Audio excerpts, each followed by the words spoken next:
रामकृष्ण हरी मंडळी, तर आमच्यात येणारे आहे आज ज्ञानेश्वरी. ज्ञानेश्वरी म्हणजे आमची नात, म्हणजे माझ्या मोठ्या बहिणीच्या लेकीची मुलगी.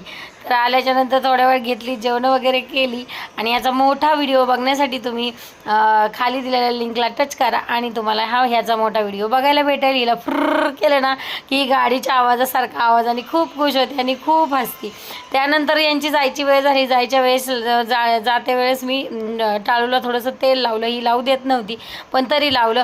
याच्या मागं शास्त्र आहे जे तुम्हाला आणि मला सगळ्यांनाच माहिती आहे. मग माझ्या बहिणीने मोठं सीताफळ आणि गंज आणली होती, ती गाडीतून काढून घेतली आणि त्यानंतर ही निघाल्यानंतर कुत्रे दिसले तर कुत्र्यांना बिस्किट टाकायला हिच्या हातात दिलं तर ही स्वतःच खाते आधी बिस्किट. आता नवीन नवीन काय हातात आलं की ते तोंडात घालायची सवय लागलेली आहे. आता दात यायला लागलेत ना थोडे थोडे म्हणून.